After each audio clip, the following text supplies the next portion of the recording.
Sarah Mardini was arrested in Greece when, as a trained rescuer, she volunteered to spot boats in distress and help save the lives of refugees. She was then incarcerated, charged with smuggling, spying, and belonging to a criminal organization.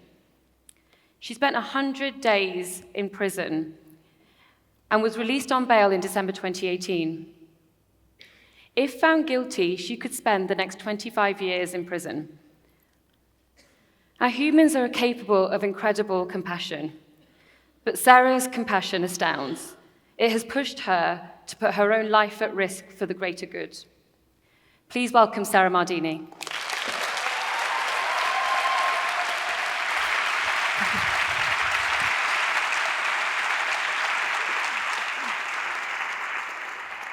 Sarah, welcome. Thank you. It is an honor to interview you today. That introduction was just a taste of what you've been through. So I want to start at the beginning. You were born in Syria. Can you tell us about that? Yeah, I was born in Damascus city, in the capital of Syria, in year 1995. I was born to an athletic family. My father, my mother, my cousins, everyone in the same family is a professional swimmer. So technically, I'm also a professional swimmer. My sister as well is an Olympic swimmer, and my young sister also is a swimmer. And also I went to a law school in Syria. By the age of 20, I had to leave together with my sister to Europe. Okay, so quite accomplished already at the age of 20, and then you had to leave Syria. Why did you have to leave? The reason we had to leave Syria because every time we go to school and every time we want to leave the door to go to the swimming pool, I hug my mom and my father and my sisters goodbye, but I don't know actually if I'm going to see them again. And I believe there's no human being on earth deserve that every time you want to leave the door to do just a normal chores every day, that you have to say goodbye to your family. So that's why we decided to leave. We decided that we have control over our future and we want to continue our education and our training, and that's why we decided to leave. Yeah. And that journey, I mean, is not easy. We read about it almost daily. And actually, the journey that you and your sister made headline news all around the world. And I'm sure some people here might recognize that story. Could you tell us a little bit about what happened when you came over to Europe? So in August 2015, my father finally allowed us to leave the country. And especially for me, because all my friends, they either died or they went to Europe, so I was by my own, and that's what made me I wanted to leave. I wanted to continue my future like everyone else. Mm-hmm. So we, like everyone else back then, we get a flight from Damascus airport to Turkey, Istanbul, but back then there was no visa for refugees, so it was super easy. And then from there you contact smugglers to ask how you can actually reach Greece. And we contacted a smuggler, and he gave you a spot, an area where we had to wait for him in Istanbul, like around a square, I'm not quite sure, remember where. Mm-hmm. And he come and pick us up, and then he drive you in the bus. Your phone is off, the curtains are closed. You're not allowed to ask to go to the bathroom. 10 hours in a bus, you're not allowed to be human. You just need to be a number.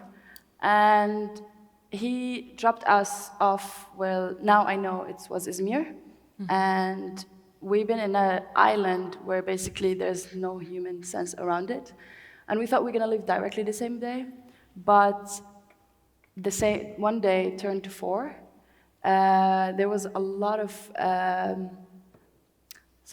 people, and you need to wait for the boat to arrive. So the boat, I thought it arrives with you, with the bus, but it didn't come with us. We had to wait for 4 days, and we had to figure out how we can live with no food, no water. I didn't even have a sleeping bag. I had t-shirts on me because I had only backpack, but we managed, which is like the trick we did. Basically, we drink water and we eat chocolate the whole time, because when you eat chocolate and you're hungry, your stomach gets sick and you don't use the bathroom that often. What? And you don't get hungry because you're just making yourself get sick, basically. So we survived these 4 days, and then we threatened the smuggler, if we don't send us the same day anymore, we're going back. So he calculated 11 people, a lot of money. So he said, okay, he put us on the boat. He don't care if we're gonna make it alive or not. We've been on a dinghy designed for 7 people. What I mean by dinghy is a rubber boat that people just use it for vacation, let's say. We've been 20 people on the boat with 4-year-old child. And of course, just a minute we left, 15 minutes actually after we left the shoreline, we start sinking because it's overcrowded. And of course, if you're gonna put extra number on the boat, it's gonna sink. So it started having water in, and then some of the men on the boat get with the idea, why don't we jump in the water, make it light from the inside and heavy from the sides, because we left around 6, so it was sunset. And it was a heavy wind and heavy waves. So like, we need to figure out something. And you can't skip a heartbeat. They directly jumped in the water, and then I looked to myself, I'm a lifeguard. I'm a professional swimmer. I cannot live with the guilt that I lose my sister that day, and I cannot live with the guilt that actually someone dies on that boat, because when I get the certificate to be a lifeguard, that was my job, to make sure no lives that be lost in the water, no matter which water. So I stood up, and everybody just looked at me. I was like, what is she doing? Because you were 20 years old. Yeah, right. And my sister was 17 back then. So before I jumped in the water, in Arabic, I don't quite know how to say it in English, but I said the shahada, because I didn't know if I'm gonna be alive after this or not. Because yes, I knew the water my whole life, but this moment I didn't know it. So I jumped in the water, and every dinghy has a rope around it. So I grabbed the rope with one arm, and then used my other arm and my other 2 legs, and just trying to swim. A couple minutes later, my sister also joined me, and we ended up having a fight, because I was telling her, like, stay on the boat, I did this for you, just stay up there. And she basically answered me with one sentence. She said, if you're gonna do this, I'm also gonna do this. Wow. And here you also see how your family is capable of a lot of things, but you actually never think. And this is when I saw the other side of my sister. And thank God we made it after 3.5 hours safely to the shoreline. No one is injured, no one is hurt. And then we went to the Mytilene center, the island center of Lesbos. And then from there, we took a ferry to Athens, and then from Athens to Macedonia, Macedonia to Serbia, Serbia to Hungary, and Hungary to Vienna, Austria, and then from Vienna, Austria to Munich, Germany, and then from Munich, Germany, 10 hours bus ride to Berlin, where we've been dropped off in a refugee camp that we lived in for 6 to 8 months. Yeah. And then you settled in Berlin. Yeah. But then you did something extraordinary. A year later, after settling in Berlin, you became the first female refugee to actually return to the camp. Why did you do that? In August 2016, I received a message on my Facebook. He wasn't even a friend on my Facebook, from a volunteer, random volunteer I never heard of, I never knew before. He told me, I just felt like I have to write this message for you, and I know you're super famous right now, so you're never ever gonna read it, but I just want to tell you that there's kids in the refugee camps in Lesbos. They come up to me while I'm training them swimming, and ask me to teach them swimming to become like the Mardini sisters. Exactly. So for me, I don't need more than a child saying they want to be me to cross to the other side of the world. Yeah. And actually, I went to the Olympic Games in Rio de Janeiro with my sister, and then I flew directly back to Lesbos, and I met the kids, and then I had a full idea of the story. So the therapist of the refugee camp was using Sarah and Yusra Mardini's story to restore hope in the kids' hearts and mind, because you can make a change if you actually just believe in it. And 2 weeks just turned to 2 years, just for one sentence. When I got the introduction of the team, the sentence they said, if you believe that you're a hero or you're saving anyone's life, we have a wide door, leave. The people who come in the boat and come to us, they're survivors. You didn't been in the water with them, you're not saving anyone's lives. You're just assisting people on the shoreline. Again, if you feel like you're a hero or you think you are, get out. And as a refugee, it's just my dignity just came back to me, and 2 weeks end up 2 years. So then that brings us to what I alluded to in the introduction, because Then you were arrested. So why were you arrested? I was arrested because I was giving water and blankets. Sorry. Take a second. Okay.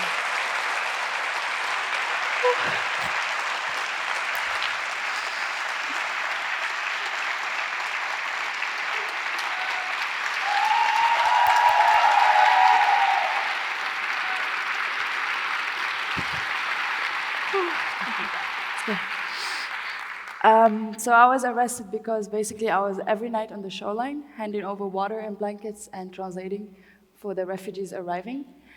And this is how I see it and how governments see it and the policies that they think or they believe that the volunteers who are on the shorelines encouraging, assisting the entry of illegal migrants to Europe or whatever this is happening, and which I have only one answer for it. In 2015, when I crossed, I didn't even know there would be people on the shoreline waiting for me.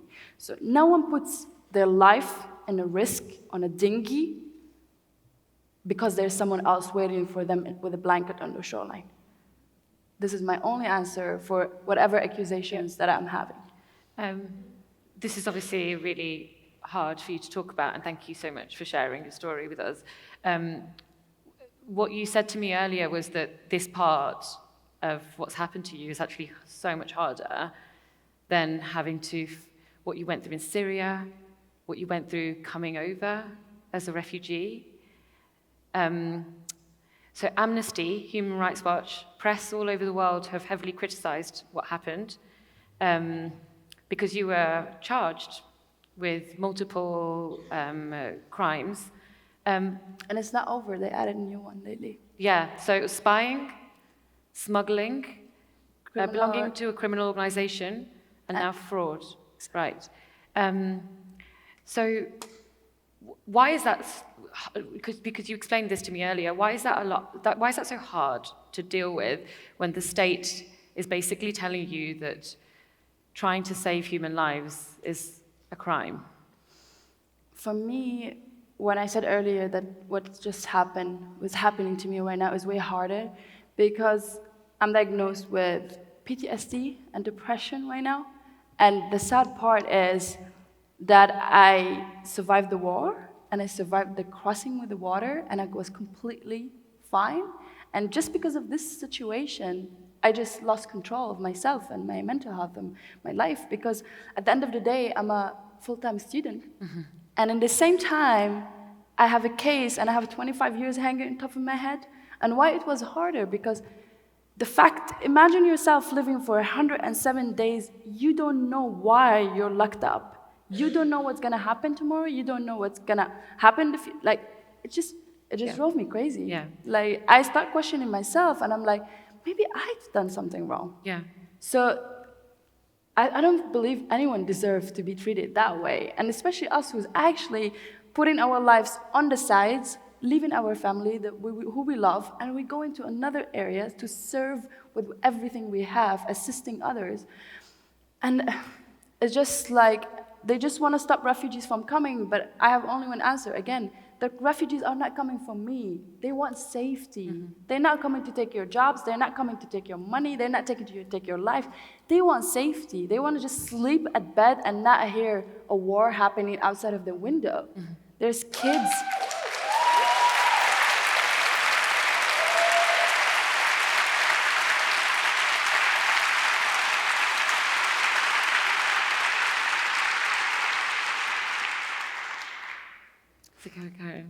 Yeah.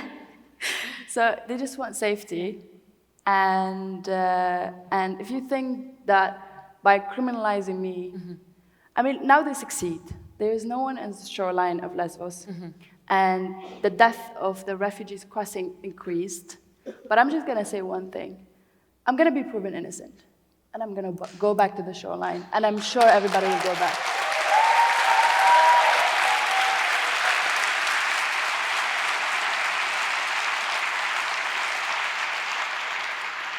So then you spent over 100 days in prison. Can you tell us what that was like? So the first 2 weeks I spent it in, I don't know how to describe it, a little bit bigger than this carpet room with other 2 girls who do not speak English. There was no bathroom, there was no shower, and if I want to use the toilet, I have to actually ask the police officer to take me there, which of course depends on his availability, which, again, I go back to Turkey way, I stopped drinking water and eating. So I just minimize everything so I don't use the bathroom more. And then I was transferred to the main jail in Athens, where I discovered it's a whole different world that we don't even know about. And when I was transferred and from the island to the mainland, I was handcuffed in the ferry, and people look at me in the worst, disgusting way ever. And I'm like, you don't know me. Like, you don't even know if I'm guilty or not. And, you know, again, it's not the fact that I was locked in, but the fact that I was not knowing what's going on. Why I'm here. Just give me one reason. And that was the hardest part ever. I'm still struggling with it to this moment. So what can people do to help? Both the case that you're in now and also just like the wider refugee crisis that's happening. For my case, and for me, myself, I want to just say one thing today. It's not about me alone as Sarah.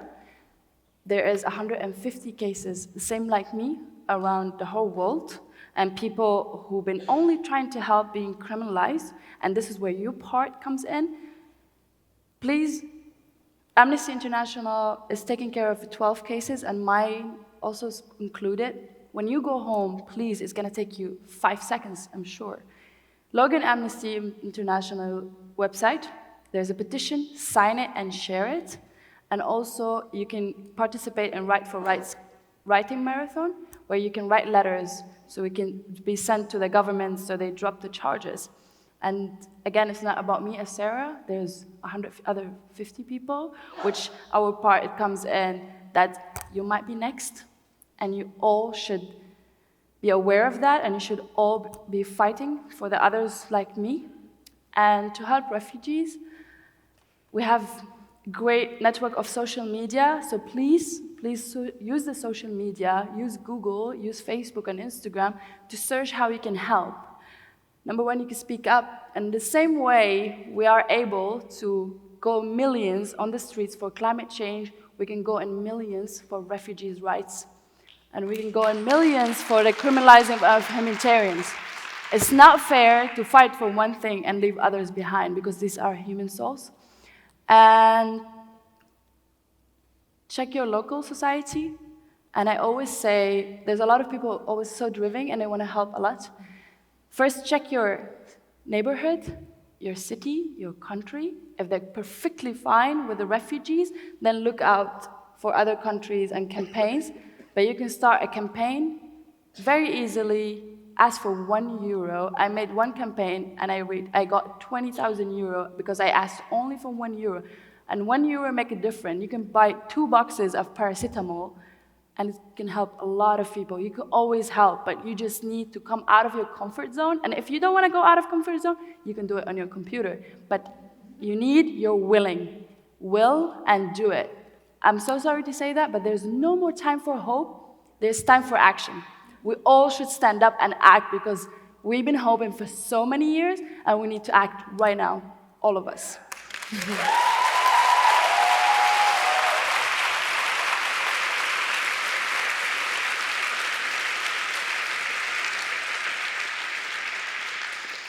Sarah, thank you so much. Your sister said about you that no one can get you to stay quiet, and I hope for all of our sake, no one does. Thank you so much.